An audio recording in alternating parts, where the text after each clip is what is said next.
Hello and welcome to Spirit Forest. Come join us as we hike this beautiful pass behind me. It's about a mile up and it'll be about a mile back down. So come join us.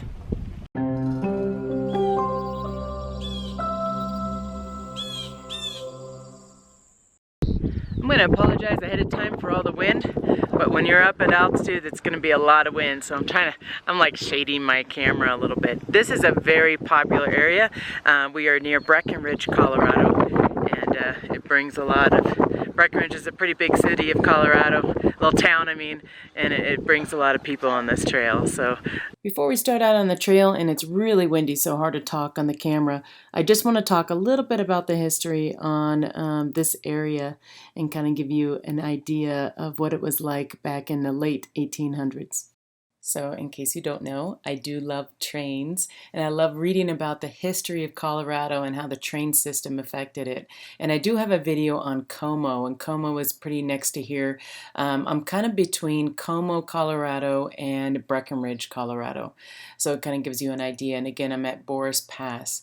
So I'm going to read some of these placards, kind of shorten them a little bit, but here we go. In 1880, the narrow gauge Denver South Park and Pacific, which is DSP&P, built the Highline route over the Boreas Pass to serve the Leadville market. Now, Leadville is where all the gold was, so everybody wanted to get to Leadville. If you remember in my Georgetown video regarding that train, you would see that they were trying to get to Leadville, but this is the train that beat them. In 1881, the railroad reached the top of the pass. In 1884, it reached Leadville by the way of Breckenridge and Frisco. And if you guys aren't familiar with Breckenridge, it is a huge ski town. I really love that town. I really do. It's grown a lot from when I remember it back when, but it is a lot of fun, and I really like Breckenridge, so check it out. This track, which crosses the Continental Divide twice, gave the DSP&P the shortest route from Denver to Leadville. So in 1937, with the automobiles and trucks being really popular, the railroad shut down. However, there are still some things here that are left. This section house that you see here was built in 1881, and it was restored and opened back to the public in 1996. And during the summer, the section house serves as a visitor center for travelers. And in November through May, it provides lodging for backcountry skiers. Now that you have a little bit of the history of the area, let's start our climb.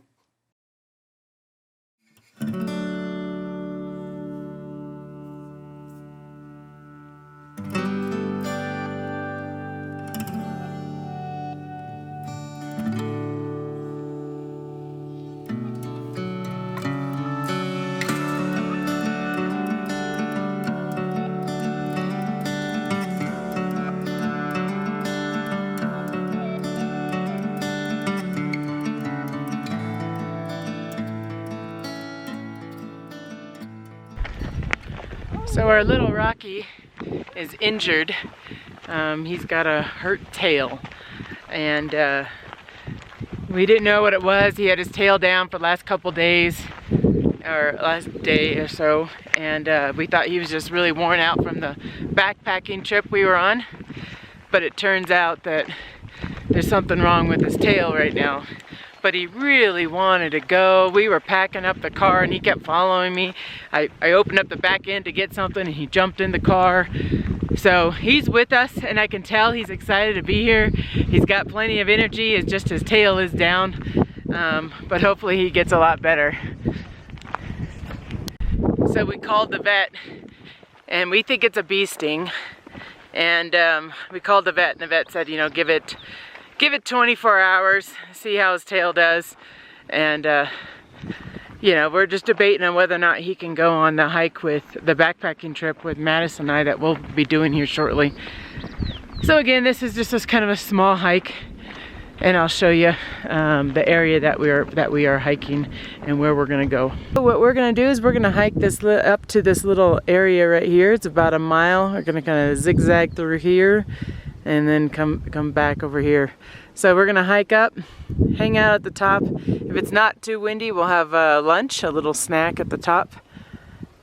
And again, we're testing out Rocky. Huh, Roxy, you're happy. I can tell you're happy. You're happy to be here, buddy. Yeah. Just you got an owie tail. Yeah, so his tail, we can't really tell, but we're thinking it might be a bee sting or something right there. His tail's usually up when we start our hikes. Okay, let's head on up, guys. Ladies. Back to the history. Just so you know, there were 150 people that lived up here at Boreas Pass. The life of the community centered around servicing the railroad. Some of the buildings constructed during that time still remain. Others are long gone, with only historic photos or accounts of documents for their existence. If you look to the left and the right of my screen, you will see a lot of stumps. Those stumps were cut down way back in the 1800s, and they were used for buildings such as log cabins, storehouses, and outhouses. It's just kind of cool. When I was first walking here, I didn't understand why all the trees were cut, but yeah, these were cut back in the late 1800s. So Madison is learning what it's like to hike at an alpine level. It's hot, and then cold, and then hot, cold. So she's hot right now, so she's gonna delayer for a little bit.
So we were recently just talking about 14ers, and in fact in one of my other videos I was talking about a 14er.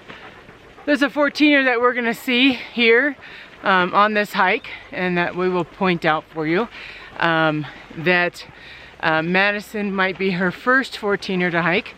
Her daddy is debating on whether or not he's gonna take her or he wants me to take her, but we're gonna see it on this hike. And it's going to be kind of fun for her to see it at a different angle. We don't know if we're going to hike it this year or next. It just kind of depends on timing. We kind of run out of time a little bit. We're busy people. Okay, so we're getting to some really pretty areas, all the wildflowers. I'm going to take some pictures of some wildflowers here because I love wildflowers. This is so pretty.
trying to explain to Madison that once you get to about 11,000 feet, there are no trees here. So that kind of gives an idea of how high we are.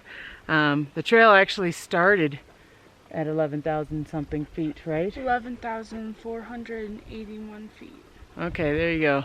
So the higher we get, the less trees we're getting. And in fact, even when we started, there really wasn't a lot of trees. Now we just went through a little wooded area.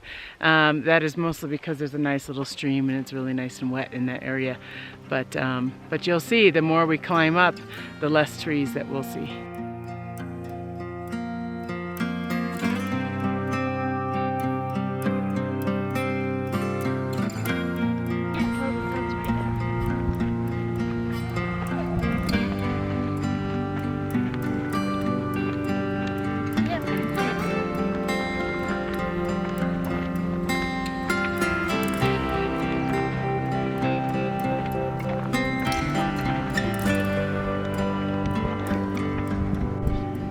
Okay, so Madison is going to be pointing at the 14er that she's going to be climbing. Right there, that's her 14er. See that really tall mountain? That's what she's going to be climbing. How many feet is it? Can you see it on the map? That mountain is Quandary Peak and it's 14,265 feet. Let's do it! Let's do it! That's a lot of climbing over there. Yep. My fall. Kyla, what are you doing? This is not rest time. You're sitting on the trail. Let's keep going. Yeah, there's someone right behind us. Let's go. Might as well save my energy.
So the girls are struggling a little bit. So I'm teaching them a trick that I do. It's not really a fancy trick or anything like that, but I do very, very small steps. You see Rocky? He's enjoying the stream right next to the trail. But we are doing very small steps. Sometimes it's just better that you're continually moving, even if it is just a little baby step to climb. I did this when I was climbing the Grand Canyon.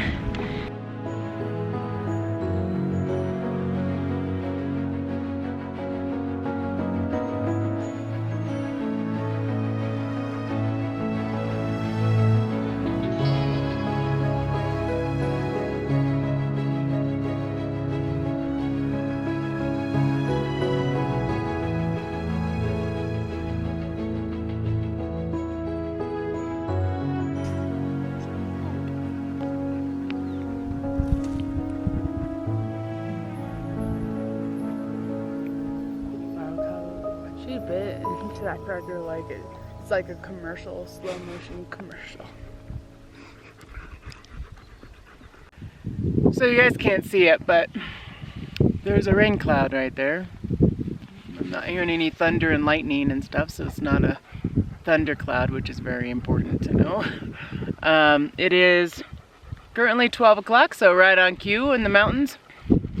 I knew that we'd be risking it a little bit by taking off at the time that we did, but we got our rain stuff on, so you might be seeing us walking in the rain on the way back.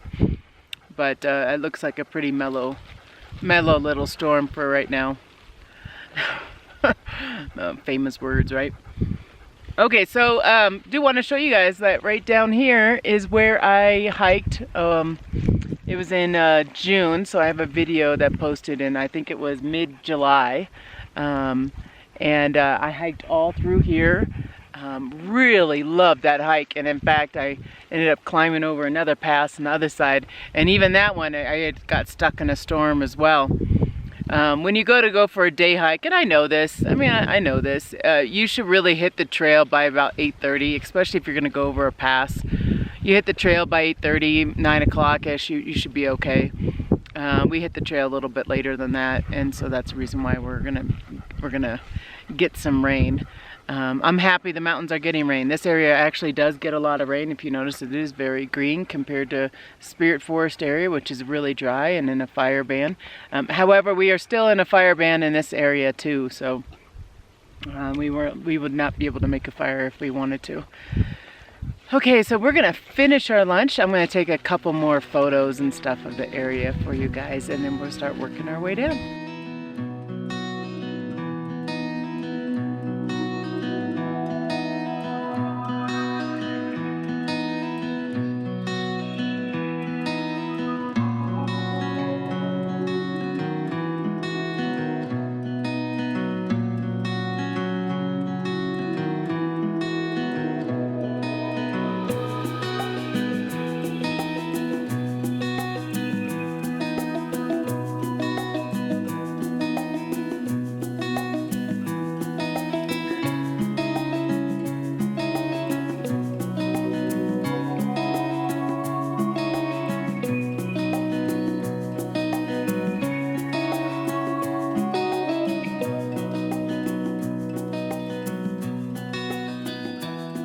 What I recommend on these little day hikes, if you're coming to Colorado, is to pack a fleece jacket. Keeps you warm. Oh, sorry, it might be really windy.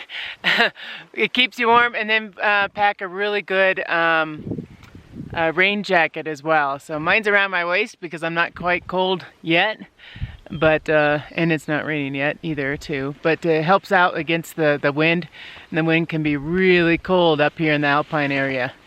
So just a little word of advice. Also, some rain pants is really nice to pack as well. So we all have rain pants in our pack. It just helps keep your legs a little warmer. And just in case, because you never know, you might want to bring a stuffy. Not everyone's gonna bring a stuffed animal. Kyla brings a stuffed animal every time. I said, one of these days you're gonna be like, that stuffed animal's way too heavy. Let me see it again. Look at that, isn't that the cutest thing? She said it's a stuffed animal pouch. I said, no, it's actually a bike helmet pouch, but that's okay. They're little snowballs.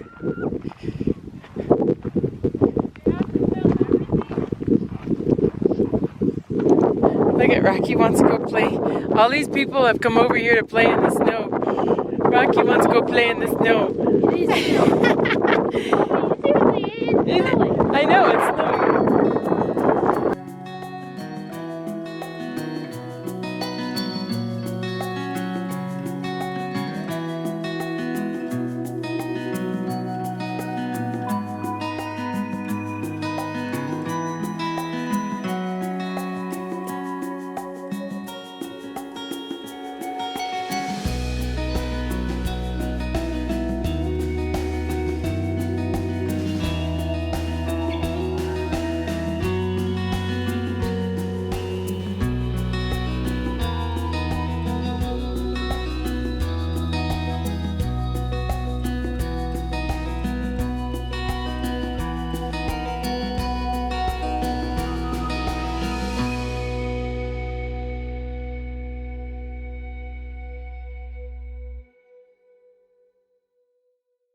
You guys, we just lucked out. That storm came over the pass and is now becoming a thunder lightning storm, but we are safe on the other side of the pass, and so very excited about that. And now, oh, do you hear it? Did you hear that? It's like fireworks on the other side of that mountain. We really lucked out. And what we're looking at is nice, bubbly clouds. Kind of. Kind of, yeah. Well, we're really hoping it's going to rain over at Spirit Forest, because if it does, then The smoke will go away. yeah, we have a huge fire near there, and it is really hard to breathe. Like, we're going through a wall of smoke on the way back, and it's so hard to breathe. And I'm really hoping for some rain to help out those firefighters over there fighting that fire. See if you can go over that log. Come on, let's go. Let's go. Let's go. Go, go, go. Woo! Okay, Rex, come. Let's go. Come on.